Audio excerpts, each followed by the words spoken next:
नमस्कार दोस्तों, आप सभी दर्शकों को नवरात्रि की हार्दिक शुभकामनाएं। नवरात्रि शुरू हो गए हैं और नवरात्रि 9 दिनों का चूंकि होता है, नवरात्रि माँ दुर्गा को समर्पित होता है। बड़े ध्यान से देखना, आज मैं आप लोगों को न पूजा पाठ करने की जरूरत है, न मंत्र जाप करने की जरूरत है। केवल माता रानी के भोग से माता रानी को प्रसन्न करने का उपाय बताऊंगा।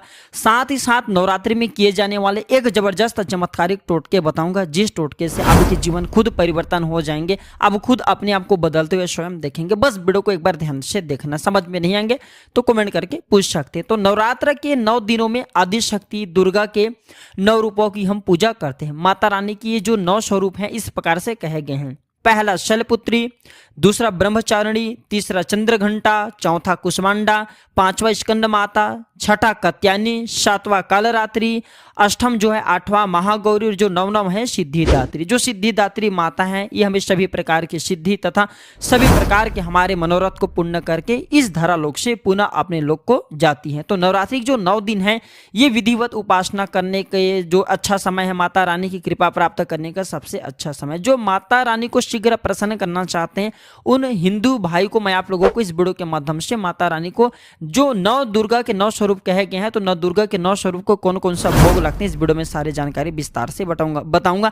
प्राचीन ज्ञान चैनल का मकसद है जनहित एवं जन कल्याण करना। आप हमारे वीडियो को देख रहे हैं, हमारे वीडियो में व्यूज आए या ना आए, हमारे सब्सक्राइबर बढ़े या ना बढ़े, अगर हमारे वीडियो को देख करके किसी एक भी व्यक्ति का गरीबी मिटती है, किसी एक भी व्यक्ति का भला होता है, तो हम अपने आप को सौभाग्यशाली समझते हैं, हम अपने आप को कृतार्थ समझते हैं। और आज यूट्यूब में आकर के हम जो जानकारी दे रहे हैं वह जानकारी आज आना हमारे सार्थक हो जाता है। हम यही समझते हैं, हमें भी पुण्य की प्राप्ति होती है। तो किस प्रकार नवरात्रि के समय में माता 9 दुर्गा को कैसे प्रसन्न किया जाए जिससे आपके सभी प्रकार के कामना की पूर्ति हो, ये जानकारी आज मैं आप लोगों को इस वीडियो के माध्यम से बताने वाला हूं। अगर आप भी माता दुर्गा से सच्चे प्यार करते हैं, माता रानी के प्रति आपकी तनिक भी आस्था है, तो वीडियो को लाइक कर चैनल को सब्सक्राइब जरूर करना और कमेंट बॉक्स में जय माता दी जरूर लिखना। और इस वीडियो को ध्यान से देखना, 15 मिनट की वीडियो बनने वाली है, लेकिन जानकारी ऐसा बताऊंगा पूरे YouTube में ढूंढ लेंगे तब भी ऐसे जानकारी नहीं बताएंगे। और आप लोगों को मैं गुण भरी रहस्य जानकारी बताना शुरू कर चुका हूं, इसलिए आप मेरे चैनल पे इंटरेस्ट रखते हैं और मैं अच्छे से जानकारी बताता हूं ताकि आप सभी लोगों का भला हो, आप सभी लोगों का कल्याण हो।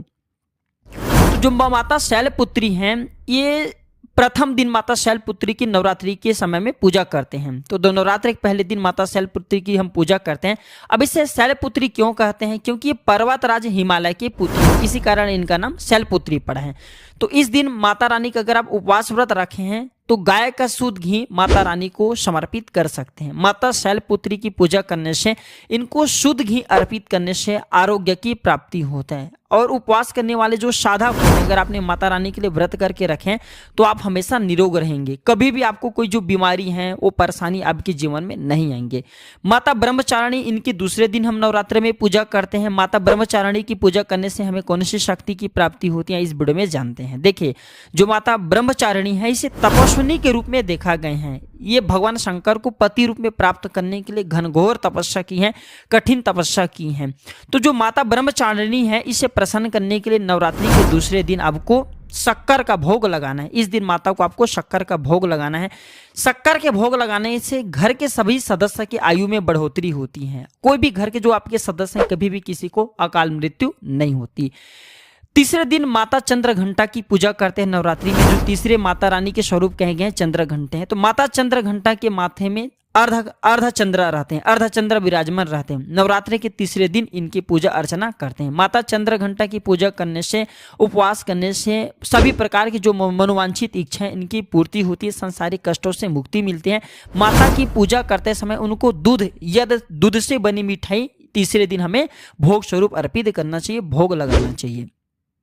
देखिए, अगर आप माता चंद्रघंटा को भोग के लिए दूध से बने कोई भी वस्तु माता रानी को भोग के लिए आप भेंट करते हैं तो इनसे क्या फायदा मिलते हैं?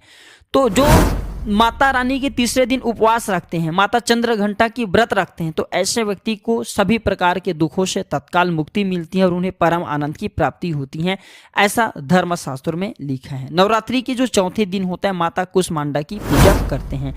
माता जो कुष्मांडा है, नवरात्रि के चौथे दिन हम इसकी पूजा करते हैं। नवदुर्गा के इसे चौथे स्वरूप कहे गए हैं। तो अभी तक वीडियो को लाइक नहीं किए तो वीडियो को लाइक कर चैनल को सब्सक्राइब जरूर करना। माता कुष्मांडा को कौन से भोग लगते हैं आइए जानते हैं। तो माता कुष्मांडा को मालपुए का भोग लगाए जाते हैं। माता कुष्मांडा को मालपुए का भोग लगाते हैं नवरात्रि के चौथे दिन। तो माता प्रसन्न होकर के उपासक की बुद्धि का विकास करती हैं। आप में से अधिकतर लोग बोलते हैं ना गुरुजी हमारे बुद्धि बहुत ही कमजोर है, बुद्धि तीव्र करने के लिए क्या करें। तो जो है माता कुष्मांडा को चौथे दिन नवरात्रि के किसी भी अब जो चौथे दिन में आपको करना क्या है, मालपुए की माता को भोग चढ़ा देना है। तो आपकी जो बुद्धि है कंप्यूटर जैसा फास्ट हो जाएंगे, तेज हो जाएंगे और जो भी आप निर्णय लेंगे उसमें निर्णय लेने में सक्षम होंगे। बिल्कुल ही आपके जो निर्णय लेंगे, सोचने समझने की जो क्षमता है बहुत ही ज्यादा तीव्र हो जाएंगे, सही निर्णय लेंगे। इसके बाद माता स्कंद को भोग लगाए जाते हैं पंचम दिवस। तो पंचम दिवस माता स्कंद माता को कौन से भोग लगाए जाते हैं और इनको कौन सी भोग लगाना चाहिए, इनकी पूजा करने से हमें कौन सी सिद्धि की प्राप्ति होती है ये जानते हैं। तो पांचवें दिन जो स्कंद माता है अर्थात इसे हम जो है माता कार्तिकेय की माता बोल सकते हैं। तो इस दिन अगर आप उपवास रखें तो माता को केले का भोग लगा सकते हैं। माता को केले के भोग लगाने से जो हमारे शरीर रहता है वह स्वस्थ रहता है, किसी प्रकार के जो बीमारी वह नहीं आती। इसके बाद जो नवरात्रि के छठवें दिन होता है माता कात्यायनी का होता है। माता कात्यायनी को कौन सा भोग लगाना चाहिए, तो जो माता कात्यायनी के जो भी व्यक्ति पूजा पाठ करते हैं तो उन्हें शहद का भोग लगाना चाहिए। शहद के भोग माता कात्यायनी को लगाने से आपके जो शरीर में आकर्षण शक्ति बढ़ती है। आप में से अधिकतर लोग बोलते हैं ना गुरुजी हमारे शरीर में सम्मोहन शक्ति बढ़ जाए, कोई सामने वाला हमें देखे तो वशीभूत हो जाए, हमें देखता ही रहे। तो इस प्रकार की सिद्धि प्राप्त करना चाहते तो नवरात्रि के छठे दिन आप जो है शहद का भोग माता कात्यायनी को आप चढ़ा सकते हैं। इसके बाद नवरात्रि जो सप्तम दिन होता है ये माता कालरात्रि का होता है। माता कालरात्रि के भोग में क्या चढ़ाना चाहिए, तो माता कालरात्रि को ध्यान से सुनिए। जो माता कालरात्रि के भोग कहे गए हैं मित्रों वह है गुड़। जी हाँ, माता रानी जो काली हैं इनको आप गुण भोग स्वरूप दे सकते हैं। तो माता काली को अगर आप गुण भोग करते हैं नवरात्रि के सप्तमी दिन आप इसे जो है गुण भोग के स्वरूप में इसे देते हैं तो आपके जो आकस्मिक संकट है जैसे कि कोई शत्रु आपको परेशान करते हैं तो बिल्कुल ही सप्तमी के दिन माता काली को गुड़ का भोग लगा दीजिए। कैसा भी शत्रु आपको परेशान करते हो, स्वयं शत्रु परेशान हो जाएंगे, शत्रु की सभी शक्ति को भस्म कर देंगे। शत्रु तांत्रिक हो उन्हें छठी का दूध याद दिला देंगे, बस ये आपको भोग लगाना है। इसके बाद अष्टम जो दिवस होता है माता महागौरी का होता है। माता महागौरी को नारियल का भोग लगाया जाता है। माता महागौरी अगर प्रसन्न होते हैं तो निसंतान को संतान प्रदान करती हैं, यानी कि जो लोग संतान प्राप्त करना चाहते हैं ऐसे व्यक्ति महागौरी को भोग लगा सकते हैं। नवरात्रि जो नवम दिवस होता है, नवा दिवस होता है, ये सिद्धिदात्री का है। जो माता सिद्धिदात्री हैं ये सभी प्रकार के मनोरथ को पूर्ण करके इस धरा से फिर अपने लोक को जाती हैं। तो माता सिद्धिदात्री को कौन से नवमी के दिन हमें भोग लगाना चाहिए, तो जो माता सिद्धिदात्री कहेंगे इनको तिल के लड्डू का भोग लगाना चाहिए, काले तिल का भोग लगाना चाहिए। इसे माता जो हमें अर्ध मृत्यु से बचाता है और सभी प्रकार की जो अनहोनी घटना होती है इसे भी बचाने का काम करती हैं। इस वीडियो में आप लोगों को बहुत सारे और भी गुड़ भरे रहस्य बताने वाला हूँ, वीडियो को ध्यान से देखना। अभी तक जय माता दी नहीं लिखे तो जय माता दी जरूर लिख लेना। प्राचीन ज्ञान चैनल का ही मकसद है जनहित एवं जन कल्याण करना। मैं हर दिन बता चुका हूँ कि हम आप लोगों को प्राचीन ज्ञान की वह हर जानकारी बताते हैं, हिंदू धर्म से जुड़ी हुई वह सारे जानकारी आप सभी लोगों को गुड़ भरी रहस्य जानकारी बता देते हैं। जो जानकारी आप लागू आप कितने भी लंबे समय से संत महात्मा के पास जाकर के पैर दबाएंगे फिर भी इस प्रकार की जानकारी नहीं बताई जाती। हम गुरु परंपरा से चले आ रही जानकारी भी आप सभी दर्शकों को बताना शुरू कर चुके हैं। इस वीडियो में मैं आप लोगों को बताना चाहूंगा कि नवरात्रि में और माता रानी को कौन सी क्या चढ़ाने से हमें कौन सी फल की प्राप्ति होता है। वीडियो को ध्यान से देखना। सर्वप्रथम तो आप सभी दर्शकों को बताना चाहूंगा नवरात्रि में जो माता बहन है इन्हें नवरात्रि में माता रानी को लाल रंग का जो है लहंगा है, चुनरी है, साड़ी या फिर सुहाग का सामान जरूर अर्पित करना चाहिए। इससे उनके जो वैवाहिक जीवन होता है वो सुखी रहता है। या फिर जो पुरुष हैं वो भी माता रानी को 16 श्रृंगार अर्पित कर सकते हैं। 16 श्रृंगार अर्पित करने के बाद आपके जीवन में कष्ट ही नहीं रहते, तत्काल माता रानी उसी समय से आपके कष्टों को दूर कर देते हैं। नवरात्र के समय में हमें कुछ नियम का भी पालन करना चाहिए। अगर आप व्रत रखें तो नवरात्र के समय में कुछ नियम होते हैं, इनका पालन करना बहुत जरूरी है, अन्यथा व्रत का पूर्ण रूप से हमें फल नहीं मिलते। तो कैसे नियम रखना चाहिए, तो बिल्कुल ही आपको पलंग या फिर बाजोट में नहीं सोना चाहिए। जितना ज़्यादा हो सके आप जमीन में सोने का प्रयास करें। और नवरात्र की अगर आप व्रत रखें तो दिन में नहीं सोना चाहिए। धर्मशास्त्र कहते हैं जो व्यक्ति नवरात्र में व्रत रखें ऐसे व्यक्ति को दिन में नहीं सोना चाहिए। अगर आप साधना करते हैं तो दिन में सो सकते हैं, लेकिन आपको जो एकदम गद्दे वाले होते हैं ना, जो रजाई वगैरह होता है इनका प्रयोग नहीं करना होता है। आपको ज़्यादा भोजन नहीं करना है, व्रत नहीं रखते हैं फिर भी, और ब्रह्मचर्य का जितना ज़्यादा हो सके पालन करना चाहिए। नवरात्र में हो सके तो लहसुन, प्याज, मांस, मदिरा, ये सब चीज का सेवन बिल्कुल ही मत करना। अगर आप ऐसे करते हैं तो माता रानी आपसे रुष्ट हो जाती है, आपके घर परिवार का त्याग कर देती हैं। और जिस घर में माता रानी जिस घर को त्याग कर दे नवरात्रि के समय में, फिर ऐसे घर निर्धन हो जाते हैं, कंगाली हो जाते हैं। नवरात्रि में अगर आपने कलश स्थापना करके रखे हैं तो कलश को आपको अकेला नहीं छोड़ना, बिल्कुल एक व्यक्ति कलश के पास में जरूर रहना चाहिए। आइए मैं आप लोगों को कुछ और जानकारी बता दूं कि नवरात्रि के समय में माता रानी को क्या चढ़ाने से कौन सी फल की प्राप्ति होता है। वीडियो को ध्यान से देखना।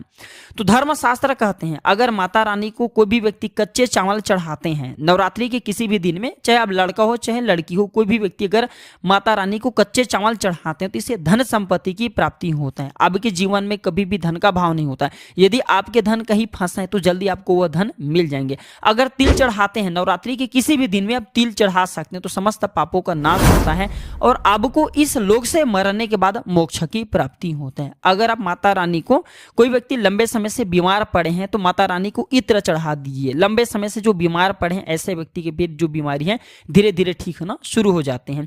अगर कोई व्यक्ति माता रानी को नवरात्रि के समय में गेहूं चढ़ाते हैं तो बिल्कुल ही माता रानी आपकी खाली झोली को भर देते हैं, आपको सुयोग्य पुत्र की प्राप्ति होता है। जिनके घर में जिनको पुत्र पैदा नहीं हो पा रहे हैं, जिनको पितृ दोष लगा हो, ऐसे व्यक्ति गेहूं माता रानी को जरूर चढ़ाए, इसे सुयोग्य पुत्र की प्राप्ति होता है।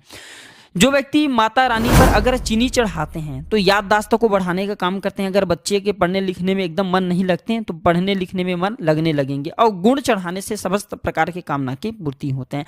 आप मैंने जितने में वीडियो में जितने भी अभी जानकारी बताए हूँ, इस जानकारी में से कोई एक जानकारी को जरूर अपनाना। चलिए एक मैं आप लोगों को और भी जबरदस्त पावरफुल धनिया का नवरात्रि के समय में किए जाने वाले टोटका बता रहा हूँ। तो नवरात्रि के किसी भी दिन में आपको एक मुट्ठी धनिया लेना है, आपको सूखा धनिया लेना है, हरा धनिया का प्रयोग नहीं करना। एकदम साबुत सूखा धनिया होना चाहिए और ये कहीं से भी टूटे हुए नहीं होना चाहिए, एकदम साबुत होना चाहिए, अखंडित होना चाहिए। अखंडित चीजें माता रानी को चढ़ते हैं, खंडित चीजों को मत चढ़ाना, इससे फिर दुर्भाग्य की वृद्धि होती है। आपको करना क्या, नवरात्रि के किसी भी दिन में आपको एक मुट्ठी धनिया माता रानी को एक छोटे सा कोई भी कटोरी में डाल करके भेंट कर दीजिए।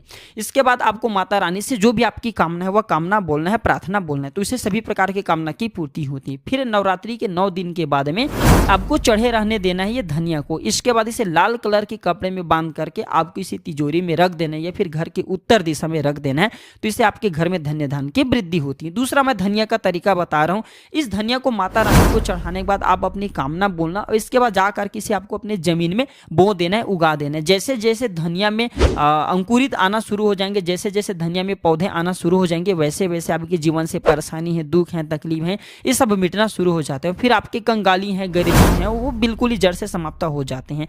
तो ये जो छोटे छोटे चीज होते हैं ना, नवरात्रि में हम जो उपाय करते हैं हमारे प्रगति करने में, हमें आगे बढ़ने में काफी मदद करते हैं। तो इस वीडियो को अपने तक सीमित मत रखना। आज की जानकारी पर समाप्त करता हूं। हो सकता है आपके एक शेयर, इस वीडियो को अगर आप शेयर करते हैं तो आपके एक शेयर किसी की जिंदगी को बर्बाद होने से बचा सकते हैं। हो सकता है इस वीडियो को देख करके उनका भला हो जाए, कल्याण हो जाए। तो इस वीडियो को आगे जरूर शेयर करना, कमेंट बॉक्स में जय माता दी जरूर लिखना। धन्यवाद, नमस्कार।